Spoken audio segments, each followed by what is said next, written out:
spot. Jameson with the classic Yamaha colours. Looks like most of the rows are there.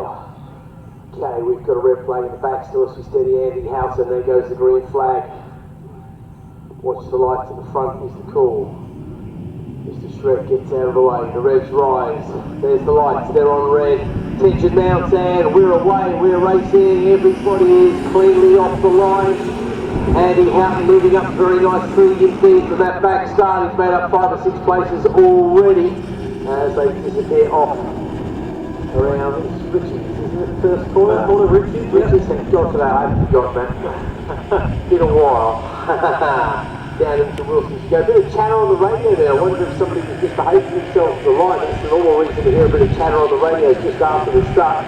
Certainly no yellow flag in the first or indeed in the second quarter as they make their way out towards Palmer for the first time of asking 5-lap races once again. Of course, Josh Harvey leading the way into Agostins, and that looks like Mitch Crown once again with his pink leather all over the tank, trying desperately to stay in touch with the leader.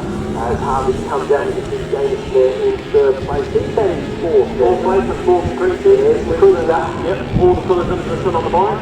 We had a close look at that one earlier, and it's half fluorescent yellow and half light blue. So you just got that fourth creature, and that's like explosion in a paint factory, quite frankly. But then again, so does Morgan. So there we go. Poor Morgan. Killed him. There's only one thing worse than being talked about. Not being talked about, as you well know. Well, there you go. He's up there in fourth position, and well, we're looking to go with the leaders actually, because earlier on he had to work his way through, didn't he? And he was eventually only a tenth of a second away from Adam Jameson by the second flag, who was third in class, was fourth overall behind him.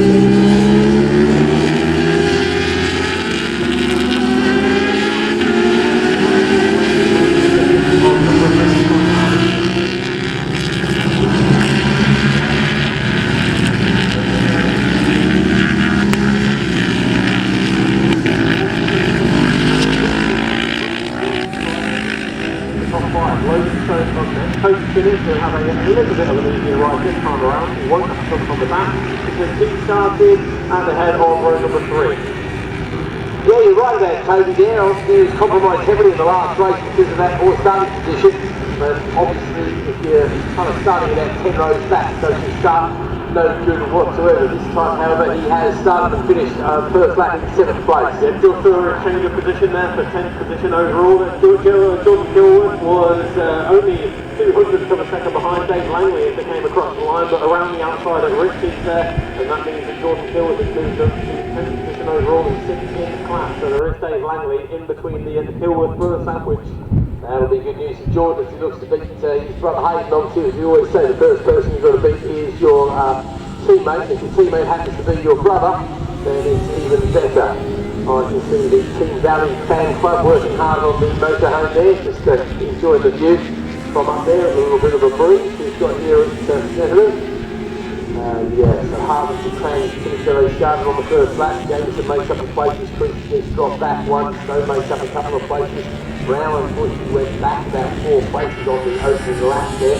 The other chopping and changes throughout the field, in fact there's more chopping and changes, there were people staying where they are, but the most notable one staying where he is was the leader, Josh Harvey, who makes his way down his back straight now.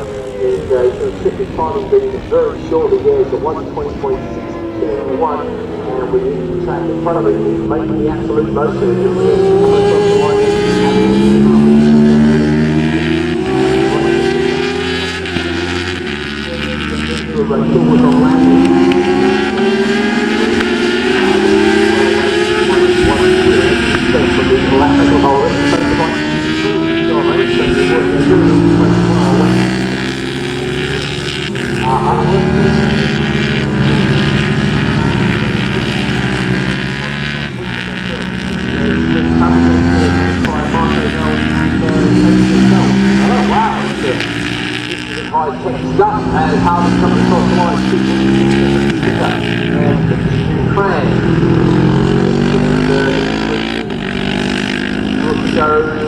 Over the line in 5th place, Finnis makes up a place, he goes past on Stone, and that's only for overall, but that puts Tony into 3rd place there.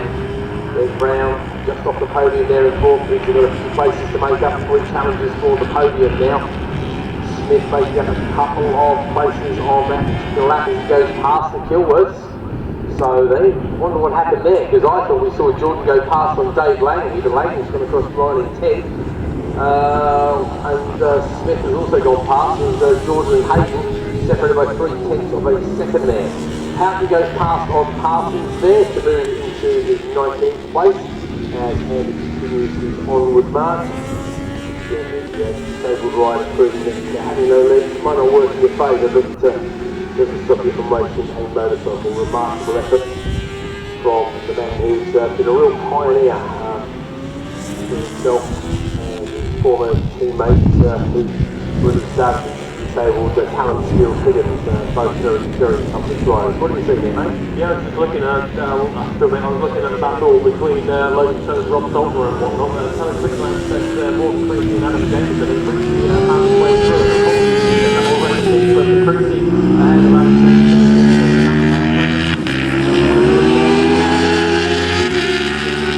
My former champion, and of course Adam James is his former champion.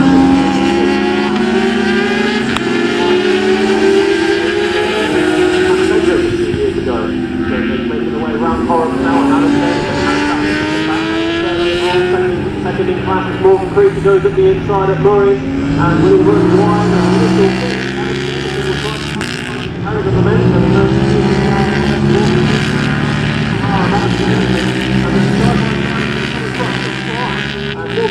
very close to the visual there, and Santi was just out of the way of one of the boards, so Morgan Creasy is really pressing on now, your race leader Josh Harvey in 2 minutes 0.581. That's the quickest that we've seen out of riding so 2 minutes 0.581 for Josh Harvey, extending his lead over Mr. Crank to 4.947 seconds. Cruising Jameson Rooker, Logan Stone, Ben Brown, who found a way through on Rob Saltmer, Dave Langley, Lee Smith, Jordan Kilworth and Hayden Kilworth. So Jordan ahead of Hayden, as unfortunately it looks like Logan Parsons, number 109, has returned back to the pit. Poor Logan, not any luck whatsoever. Really had some problems with that machine lately. He's been changing things, wasn't he, and on his machine, and just trying to sort problems out. Something like the handlebars or leaves or something that he's had anything salvaged in the last 20 rectifiers or something up there? I don't know. Is that Logan Stone? Sorry, get the Logans mixed up. 2 Logans around here. There we go. No, I'm sorry about that. That was the man who's in 5th place. So, yeah, 4th in class. Yeah, that was for the last thing. Yeah. It's the broken arm. So, Josh Harvey might have his eyes on that lap record, but unfortunately he's not quite close enough to put it around it. That was all lap record on a couple of years ago. Josh Harvey would love to steal it away from him.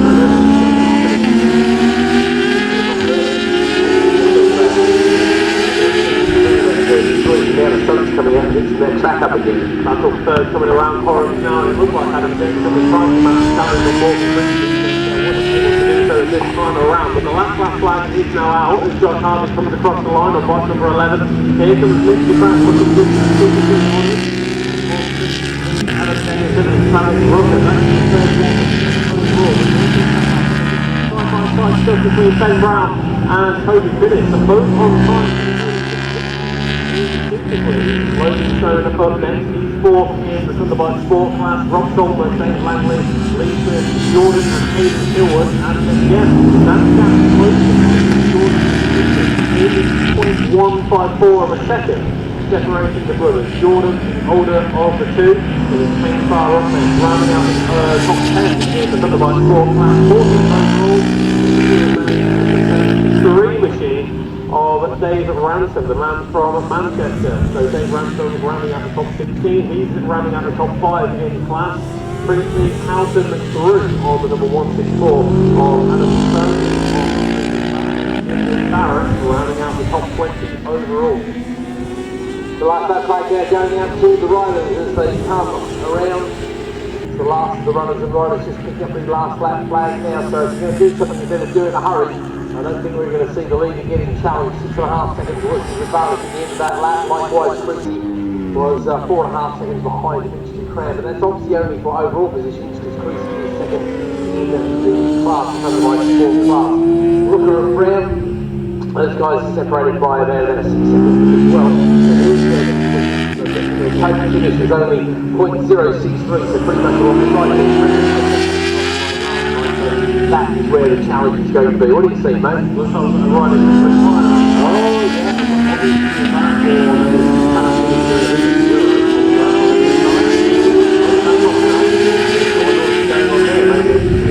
They ran wide out of Hamilton, who knows? Josh Harvey across the line to take another win. Josh, well done. Good stuff for him on line number 11. Taking the speed between will be Mr. Crown again. So then it is two riders arguing over second and third, and it's Morgan Creasy who will get there. But Travis Rooker and Adam Jameson side by side across the line. Only 2 100ths on the second. Adam Jameson crosses Travis Rooker and Brown.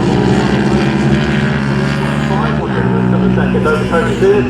Lodestone, Rob Solmer, Jordan Millwood through on LinkedIn and on that final lap. And Millwood 9th in class and 13th overall. Then it's 402, that's Team Fast, who rounds out the top 10 in the Thunderbike Sport Class team.